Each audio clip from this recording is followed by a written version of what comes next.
மலைகள் இயற்கையின் கொடை. ஆனால் அந்த மலைகளுக்கு என்று வரலாறு இருக்கிறது என்று புவியியலாளர்கள் கூறுகிறார்கள். இன்று மலைகள் இருப்பதாக கூறப்படும் பகுதிகளில் முற்காலத்தில் மலைகள் இருந்ததற்கான தடயங்கள் இல்லை என்பதுதான் வரலாறு. உலகின் மிக நீளமான மலைத்தொடர்களை கொண்ட ஆண்டெஸ் மலை 200 மில்லியன் ஆண்டுகளுக்கு முன் தோன்றிய மலைதான். 55 மில்லியன் ஆண்டுகளுக்கு முன்னால் பூமியிலிருந்து மேலெழும்பிய மலைதான் உலகின் உயரமான சிகரங்களை கொண்ட இமயமலை. இது ஒரே நாளில் நடக்கின்ற அற்புதங்கள் அல்ல. இது புவி தகட்டுக்கும் கடல் தகட்டுக்கும் இடையே நடக்கும் சின்ன சின்ன அசைவுகளின் தொகுப்பு என்று கூறப்படுகிறது. பூமியின் சுழற்சியை நாம் எப்படி உணர்ந்து கொள்ள முடிவதில்லையோ அதேபோல இந்த தகடுகளின் தொடர்ச்சியான அசைவையும் நகர்வையும் நாம் பெரிய அளவில் உணர்ந்து கொள்ள முடிவதில்லை. ஆனாலும் நிலநடுக்கம், எரிமலை வெடிப்பு மற்றும் சுனாமி போன்றவற்றால் இந்த அசைவுகளை நாம் உணர்கிறோம். ஒவ்வொரு ஆண்டும் இமயமலை 2 சென்டிமீட்டர் வளர்ந்து கொண்டிருப்பதும் இதன் விளைவுதான். பூமியின் மேற்பரப்பும் அடிப்பரப்பான கற்கோள்களும் கண்டத்தகடுகள் மற்றும் கடல் தகடுகள் என்று 2 பகுதிகளாக இருக்கின்றன. இந்த கற்கோளங்கள் இடைவிடாமல் அசைந்து கொண்டிருக்கின்றன. அவை எந்த இடத்தில் ஒன்றோடு ஒன்று மோதுகிறதோ அப்போது ஏற்படும் அழுத்தங்கள் காரணமாக மலைகள் உருவாகின்றன. இந்த மோதல் உருவாகும் போது கண்டங்கள் பிரியலாம் அல்லது புதிய கண்டங்கள் தோன்றலாம். இந்த மாற்றங்கள் நிகழும்போது மலைகளும் உருவாகின்றன. அந்த பகுதியினை பிரித்து கொண்டிருந்த கடல் பகுதிகள் காணாமலும் போகின்றன. ஒரு காலத்தில் இந்திய புவித்தகடும் யுரேசிய புவித்தகடும் வேறு வேறு பகுதிகளாக இருந்தன. இந்த பகுதிகளை 55 மில்லியன் ஆண்டுகளுக்கு முன்னர் தேட்டிஸ் என்ற கடல் பிரித்திருந்தது. இந்த 2 பகுதிகளும் ஒன்றோடு ஒன்று மோதிக்கொண்ட போது இமயமலை தோன்றியது. அதே நேரத்தில் தேட்டிஸ் கடல் காணாமல் போனது என்று புவியியலாளர்கள் கூறுகின்றனர். இந்த தேட்டிஸ் கடலின் எச்சங்கள் தான் சாக்கடல், காஸ்பியன் கடல் மற்றும் ஏரல் ஏரிகளாக இன்னமும் காட்சியளிக்கின்றன. இப்போது 7 கண்டங்களாக இருக்கும் பூமி ஆதியில் எப்படி இருந்தது என்பதை அறிந்து கொள்ள முடியவில்லை. ஆனாலும் 4 பில்லியன் அதாவது 400 கோடி ஆண்டுகளுக்கு முன் உருவாகியிருக்கக்கூடும் என்று கூறப்படுகிறது. சுமார் 350 மில்லியன் அதாவது 35 கோடி ஆண்டுகளுக்கு முன் இருந்த பாஞ்சியா என்ற பெரும் நிலப்பகுதிதான் சூப்பர் கண்டம் அல்லது பெருங்கண்டம் என்று அழைக்கப்படுகிறது. பூமத்திய ரேகையை மையமாக கொண்டு உருவான இந்த ஒற்றை கண்டத்தை பாந்தலசா என்ற கடல் சுற்றி இருந்ததாக புவியியலாளர்கள் கூறுகின்றனர். 70 விழுக்காடு நீரால் நிரம்பிய அந்த கடல் சூப்பர் கடல் அல்லது பெருங்கடல் என்று அழைக்கப்படுகிறது. பாஞ்சியா கண்டம்தான் படிப்படியாக நகர்ந்தும் பிரிந்தும் இன்றைக்கு நாம் காணும் நிலவியல் தோற்றங்களை அடைந்துள்ளது என்று புவியியலாளர் ஆல்ஃபிரட் வேகனர் என்பவர் குறிப்பிட்டார். பாஞ்சியா கண்டம் வடக்கே லுரேசியா மற்றும் தெற்கே கோண்டுவானா என்ற 2 கண்டங்களாக பிரிந்தன. இந்த கண்டங்களில் கோண்டுவானா இன்றைய ஆப்பிரிக்கா, இந்திய துணைக்கண்டம், Australia, New Zealand, Antarctica, Madagascar, Arabia ஆகிய பரந்த நிலப்பரப்பை கொண்டிருந்தது. பின்னர் அவை படிப்படியாக பிரிந்து சென்று இத்தகைய நிலையை அடைந்தது. இந்தியாவின் மேற்கு தொடர்ச்சி மலைகள் தற்போதைய ஆப்பிரிக்கா, மடகாஸ்கர் மற்றும் செசல்ஸ் தீவுகளோடு இணைந்திருந்தது. 150 மில்லியன் ஆண்டுகளுக்கு முன்னர் நடைபெற்ற புவியியல் மாற்றத்தால் கோண்டுவானா நிலப்பரப்பில் இருந்து பிரிந்த தென்னிந்திய பகுதிகள் ஆசிய கண்டத்தை நோக்கி இடம்பெயர்ந்தது மற்றும் ஏறக்குறைய 100 முதல் 80 மில்லியன் ஆண்டுகளுக்கு முன் தென்னிந்திய பகுதிகளில் ஏற்பட்ட எரிமலை வெடிப்பும் சேர்ந்து உருவாக்கிய புவியியல் அமைப்பே மேற்கு தொடர்ச்சி மலைகள் தோன்றுவதற்கு காரணமாக அமைந்தது. இன்றும் மராட்டிய மாநிலத்தில் உள்ள மேற்கு தொடர்ச்சி மலைகளில் எரிமலை இருந்ததற்கான சுவடுகள் காணப்படுகிறது. இத்தகைய கண்ட மாற்றத்தில் காணாமல் போனதில் ஒன்றுதான் லெமூரியா கண்டம் என்று அழைக்கப்படும் தமிழர்களின் தொன்மை கண்டமான குமரி கண்டமும் அடங்கும் என்றும் கூறப்படுகிறது. சமீபத்தில் மொரீசியஸ் நாட்டில் மணல் துகள்களை ஆய்வு செய்ததில் 9 மில்லியன் ஆண்டுகளுக்கு முந்தைய எரிமலை குழம்புகளின் எச்சமாக இருந்ததென கூறுகின்றனர். அப்படியென்றால் அதற்கும் மடகாஸ்கர் முதல் ஆஸ்திரேலியா வரைக்கும் பரவி இருந்த லெமூரியா அல்லது குமரி கண்டத்திற்கும் தொடர்பு இருக்கலாமா என்ற பார்வையும் முன்வைக்கப்படுகிறது. 1960ஆம் ஆண்டு இந்திய பெருங்கடலில் கடற்தள ஆராய்ச்சியாளர் செய்த ஆராய்ச்சியில் தென்பகுதியின் கடலுக்கு அடியில் நீண்ட மலைத்தொடர் ஒன்று இருப்பதை கண்டார்கள். அரபிக்கடலுக்கு தெற்காக லட்சத்தீவுகளின் நீட்சியாக மாலத்தீவின் வடக்கு பகுதியுடன் பிணைந்து தெற்கில் சாக்கோஸ் தீவு கூட்டங்கள் வரை சுமார் 2000 மைல் தூரம் வரை குமரி கண்டம் இருந்திருப்பதாக கூறப்படுகிறது. சிலப்பதிகாரத்தில் முதலில் இக்கண்டத்தின் பரப்பளவு பற்றிய தகவல்கள் குறிப்பிடப்பட்டுள்ளன. வடக்கில் பகுருளி நதியில் இருந்து தெற்கில் குமரி ஆற்றின் கரை வரைக்கும் சுமார் 700 கவட்டம் அளவுக்கு இக்கண்டத்தின் நிலப்பகுதி இருந்ததாக அடியார்க்கு நல்லார் குறிப்பிட்டுள்ளார். இக்கண்டம் 49 பிரதேசங்களாக பிரிக்கப்பட்டு 7 பிரிவுகளாக வகைப்படுத்தப்பட்டது என்றும் அறிய முடிகிறது. சிலப்பதிகாரத்தில் பகுருளியாரும் பன்மலை அடுக்கத்து குமரிக்கோடும் கொடுங்கடல் கொண்டது பற்றி கூறுகின்றது. காலநிலை மாற்றங்களும் பூமியின் தட்பவெப்ப நிலையும் சூரியனின் சுற்றுவட்ட பாதையையும் புவியின் சுற்றுவட்ட பாதையையும் சார்ந்தே இருக்கின்றன. தட்பவெப்ப நிலைக்கு ஏற்பவே குடியிருப்புகளையும் உணவு முறைகளையும் உடைகளையும் மனிதர்கள் அமைத்து கொண்டனர். புவி பரப்பில் வெப்பமண்டல பகுதிகள், குறைந்த வெப்பமண்டல பகுதிகளில் வாழ்கின்ற மக்களின் ஆதாரமாக மலைத்தொடர்கள் இருக்கின்றன. ஒவ்வொரு நாட்டின் பண்பாட்டுடனும் வரலாற்றோடும் ஒன்றென கலந்த மலைகளின் சிறப்பையும் இயற்கை வளத்தையும் மேம்படுத்த வேண்டும், பாதுகாத்திட வேண்டும் என்ற எண்ணம் உலகம் முழுவதுமே எழுந்தபோது மலைகளை காக்கும் கருத்துருக்களை ஐக்கிய நாடுகள் சபை உருவாக்கியது. 2002ஆம் ஆண்டை மலைகளின் ஆண்டாக அறிவித்து மலைகளின் சிறப்பை ஐநா சபையும் அதன் துணை அமைப்புகளும் அனைத்து நாட்டு அரசோடும் இணைந்து மக்களிடம் எடுத்துச் சென்றனர். இதன் தொடர்ச்சியாக 2003ஆம் ஆண்டு முதல் பன்னாட்டு மலைகள் நாள் என்று டிசம்பர் திங்கள் 11ஆம் நாள் அறிவிக்கப்பட்டது. ஆண்டுதோறும் அந்த நாளில் பழங்குடி மக்களும் இயற்கை ஆர்வலர்களும் அரசு துறைகளும் மலைகளின் பெருமிதங்களை கொண்டாடி வருகின்றனர். பூமியின் பரப்பில் 1/3 பங்கு நீரால் சூழப்பட்டது என்றால் நிலப்பரப்பின் 1/5 பங்கு மலைகளால் நிரம்பியுள்ளது. உலகம் முழுக்க 100 கோடிக்கும் அதிகமான மக்கள் மலைகளில் தங்கள் வாழ்விடத்தை அமைத்துக் கொண்டுள்ளனர். ஒட்டுமொத்த உலக மக்களும் வான்மலையை ஒருபுறமும் மலைகளிலிருந்து ஊற்றாக, அருவியாக, ஆறாக பெருக்கெடுத்து வரும் நீரை மறுபுறமும் நம்பித்தான் குடிநீருக்கான தங்கள் தாகத்தை தீர்த்து கொள்கிறார்கள். வான்மழை பெய்வதற்கு ஆதாரமாக விளங்குவது கடலும் மலைகளும் தான். உயிரினங்களின் உணவு தேவையை தீர்த்து வைக்கின்ற இயற்கை ஆதாரமாக மலைத்தொடர்கள் இருக்கின்றன. மலைத்தொடர்களை நீர் கோபுரங்கள் என்று சூழலியல் ஆர்வலர்கள் போற்றுகின்றனர். உலகம் முழுக்க பறந்து விரிந்து பரவி இருக்கும் மலைத்தொடர்களை மலைகள் என்று பொது பெயரில் குறிப்பிட்டாலும் அவை எரிமலை, மடிப்பு, பகுதி என்று பிரிக்கப்பட்டுள்ளன. இயற்கையாக அமைந்துள்ள மலைகள் இயற்கையின் மாற்றத்தால் மாறுபாடு அடைகின்றன. பூமியின் நிலத்தடியில் இருக்கும் பாறை அடுக்குகள் நகர்வதால் மலைகள் உருவாகின்றன. பூமியின் அடியில் சுமார் 100 கிலோமீட்டர் ஆழத்தில் ஏற்படும் உயர் அழுத்த வெப்பநிலை பாறைகளை உருக்கி திரவமாக மாற்றுகிறது. அதிக வெப்பத்தால் பாறை குழம்புகள் மேலெழும்பி புவியின் மேற்பரப்பை அடைகின்றன. அப்படியே புவியின் மேற்பரப்பில் படுகின்ற பாறை குழம்புகள் பல்கேனோஸ் எனப்படும் எரிமலைகளாக நிலை பெற்று விடுகின்றன. புவியின் மேற்பரப்பில் பாறை அடுக்குகள் ஒன்றோடொன்று உராய்ந்து பாறைகள் மடிவதால் ஃபோல்ட் மவுண்டைன்ஸ் என்று அழைக்கப்படும் மடிப்பு மலைகள் உருவாகின்றன. எடை குறைவான பெரும் பாறைகள் உந்து விசையினால் தள்ளப்பட்டு பிற பெரும் பாறைகளோடு பெரும் விசையோடு மோதும்போது செங்குத்தான மடிப்புகளோடு மடிப்பு மலைகள் இருக்கின்றன. புவியின் மேலடுக்கில் பாறை அடுக்குகள் ஒன்றோடு ஒன்று உராயும் போது அழுத்தம் அதிகமாகி அவற்றின் தவறுதலான நகர்வுகளால் மற்ற பாறைகள் பாதிக்கப்பட்டு பிளாக் மவுண்டைன்ஸ் எனப்படும் பகுதி மலைகள் உருவாகி விடுகின்றன.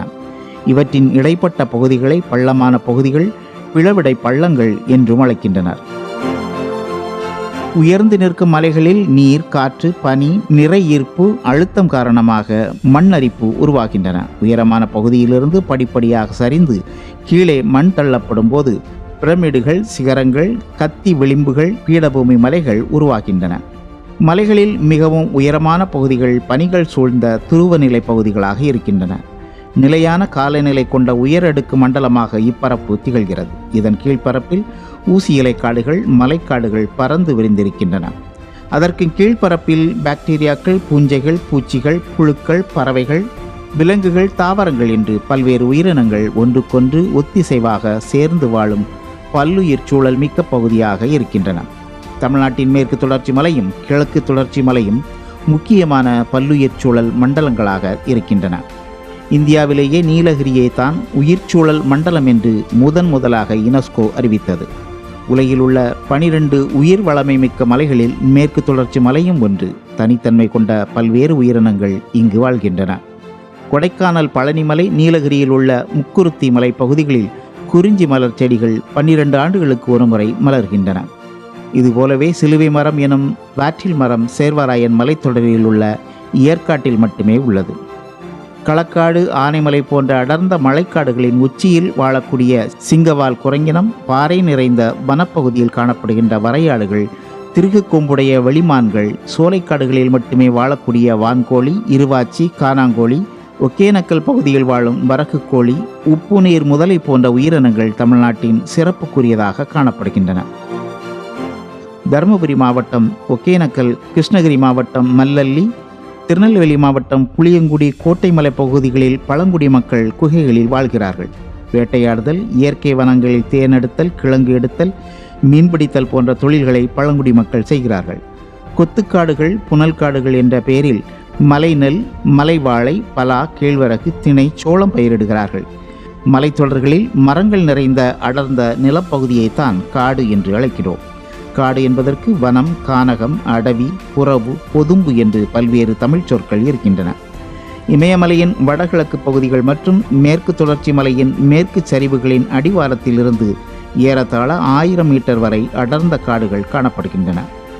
பிறை வடிவ அரண் போல இந்தியாவின் வடக்கு எல்லையாக இருக்கிறது மலைவாழ் நாகரிகத்தின் தொட்டில் என்று அழைக்கப்படக்கூடிய இமயமலை தொடர்.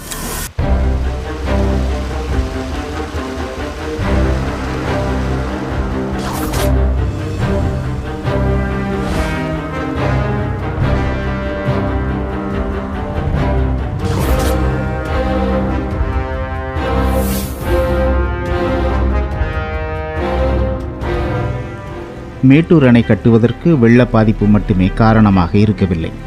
தென்மேற்கு பருவமழை காலங்களில் மேற்கு தொடர்ச்சி மலைப்பகுதியில் பெய்கின்ற அதிக மழை காரணமாக காவிரியில் வழக்கத்தை விட வெள்ளம் அதிகமாக பெருக்கெடுத்து ஓடும். தென்மேற்கு பருவமழை குறைந்துவிட்டால் காவிரியில் வெள்ளத்தின் ஓட்டம் குறைந்துவிடும். காவிரி டெல்டா பகுதி பாசன பரப்புகளில் நீருக்காக தவிக்கின்ற நிலை ஏற்பட்டுவிடும். இதனால் வெள்ளத்தை கட்டுப்படுத்தவும் நீரை தேக்கி பாசன பரப்பை அதிகரிக்கவும் மேட்டூர் அணை அவசியமானதாக கருதப்பட்டது.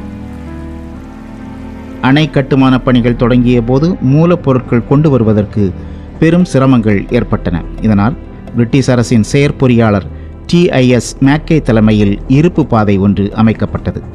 ஈரோட்டிலிருந்து மேட்டூர் அணை கட்டுமான பணிகள் நடைபெற்ற இடத்திற்கு அருகில் வரை சுமார் 36 மைல்கள் தூரத்திற்கு புதிய இருப்பு பாதை அமைக்கப்பட்டு ரயில் போக்குவரத்து தொடங்கப்பட்டது. கட்டுமான பணியிடத்திற்கு எளிதாக சென்று வரவும் மூலப்பொருட்களை கொண்டு செல்லவும் தின்னப்பட்டி பகுதியிலிருந்து மேட்டூர் வரை டிராம் போக்குவரத்து வசதியும் செய்யப்பட்டது. மார்டின் கம்பெனியினர் இப்பணிகளை செய்து முடித்தனர். மேட்டூருக்கு இடதுபுறம் உள்ள பகுதிகளுக்கு சென்று வருவதற்காக புதிதாக ஒரு பாலம் கட்டப்பட்டு 1927ஆம் ஆண்டு ஆகஸ்ட் மாதம் பயன்பாட்டிற்கு வந்தது. அணை கட்டுவதற்கும் அணையின் நீர்பிடிப்பு பகுதிகள் அமையும் இடத்திற்கும் நிலப்பரப்பு அதிக அளவில் தேவையாக இருந்தது. நிலங்களை கையகப்படுத்தி அணை கட்டும் திட்டத்திற்கு உதவிட பிரிட்டிஷ் அரசு தனியாக துணை ஆட்சியர் ஒருவரை நியமனம் செய்தது. அரசின் நிலம், ஜமீன்தாரி நிலங்கள், இனாம் நிலங்கள், வேளாண் நிலங்கள் உட்பட நிலம் கையகப்படுத்தும் போது இழப்பீடுகள் வழங்கப்பட்டன. வேளாண் நிலங்களை கையகப்படுத்தும் போது ஏக்கருக்கு 5 ரூபாய் இழப்பீடாக வழங்கப்பட்டது. சேலம் மாவட்டத்தில் 7409 ஏக்கர், கோயம்புத்தூர் மாவட்டத்தில் 11462 ஏக்கர் நிலங்கள் எடுக்கப்பட்டன. இப்பகுதியில் இருந்த கிராம மக்கள் ஊரை காலி செய்துவிட்டு வெளியேறினர்.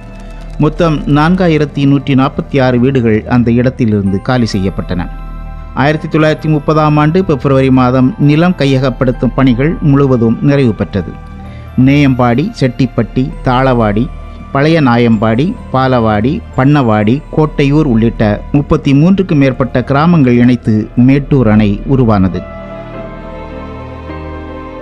கிபி 10ஆம் நூற்றாண்டில் சோழ மன்னர் ஆட்சியில் கட்டப்பட்ட நந்தி முகப்பும் அதற்கு பின் கருவறை அமைந்துள்ள ஜலகண்டீஸ்வரர் கோயிலும் ஆங்கிலேயர் ஆட்சி காலத்தில் கட்டப்பட்ட இரட்டை கோபுர கிறிஸ்தவ ஆலயமும் இன்றும் அடையாள சின்னங்களாய் அணையின் நடுவே அமைந்துள்ளன.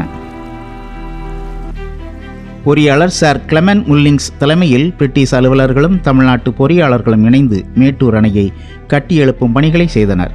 சேலம், தருமபுரி, கோவை, ஈரோடு, திருப்பூர் உள்ளிட்ட மேற்கு மாவட்டங்களின் தொழிலாளர்கள் மேட்டூர் அணை கட்டுமான பணிகளில் ஈடுபட்டனர். வேலூர், செங்கல்பட்டு, மதுரை, ராமநாதபுரம், திருநெல்வேலி பகுதிகளிலிருந்தும் மேட்டூர் அணை கட்டுவதற்கான தொழிலாளர்கள் அழைத்து வரப்பட்டனர். ஆண்களுக்கு 7 அணாவும் பெண்களுக்கு 4 அணாவும் சம்பளமாக கொடுக்கப்பட்டன. அணை கட்டும் தொழிலாளர்கள் கட்டுமான பணியிடத்திற்கு அருகிலேயே கூடாரங்கள் அமைக்கப்பட்டு அதில் தங்க வைக்கப்பட்டனர். 18,000 தொழிலாளர்கள் அக்குடியிருப்பில் தங்கியிருந்ததாக குறிப்புகள் தெரிவிக்கின்றன. அலுவலர்களும் பொறியாளர்களும் குடியிருக்க மேட்டூர் நகரம் தனியாக உருவாக்கப்பட்டது.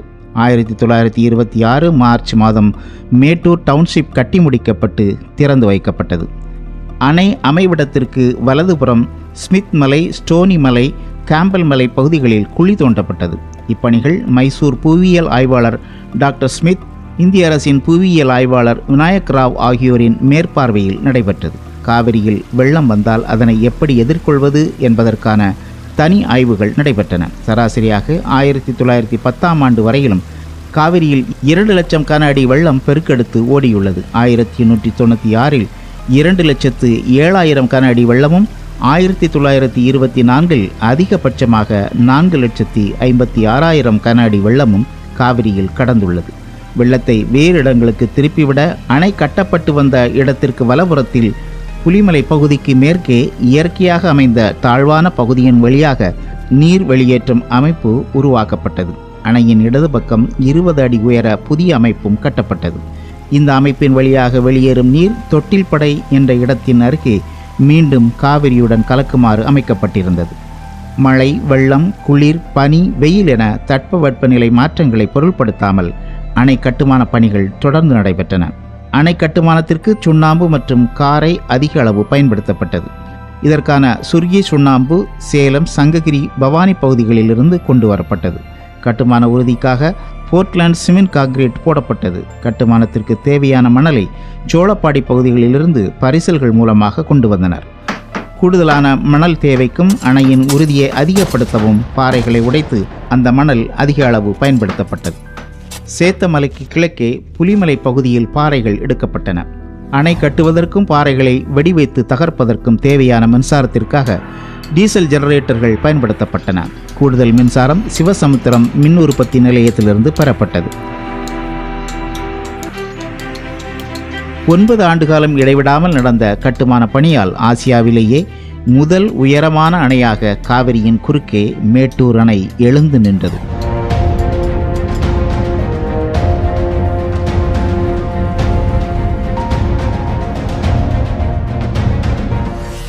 120 அடி உயரத்திற்கு தண்ணீரை தேக்கும் வகையில் 214 அடி உயரமும் 5300 அடி நீளமும் 171 அடி அகலமும் கொண்டதாக அணை அமைந்திருந்தது. அணை கட்டி முடிக்கப்பட்ட போது இந்தியாவின் உயரமான நீளமான அணையாக மேட்டூர் அணைதான் திகழ்ந்தது. காவிரி பாசன வேளாண்மையின் புதியதொரு மைல்கல்லாக அணையின் உறுதித்தன்மை சோதனை செய்த பின்பு 1934ஆம் ஆண்டு ஜூன் 12ஆம் நாள் மேட்டூர் அணையின் மதகுகள் திறந்துவிடப்பட்டன. அதே ஆண்டு ஆகஸ்ட் 21ஆம் நாள் சென்னை மாகாண ஆளுநர் முறைப்படி மேட்டூர் அணையை திறந்து வைத்தார். மேட்டூர் அணை கட்டுமான திட்டத்தினை தொடங்கி வைத்த சென்னை மாகாண ஆளுநரான சர் ஜார்ஜ் ஃப்ரெடரிக் ஸ்டான்லியின் பெயரினை அணைக்கு சூட்டி ஸ்டான்லி அணை என்று அழைத்தனர். மேட்டூர் அணையின் அருகிலேயே ஸ்டான்லி பூங்கா ஒன்றும் உருவாக்கப்பட்டது. இதனை ஆளுநர் ஸ்டான்லியின் மனைவி பேட்ரிக் ஸ்டான்லி திறந்து வைத்தார்.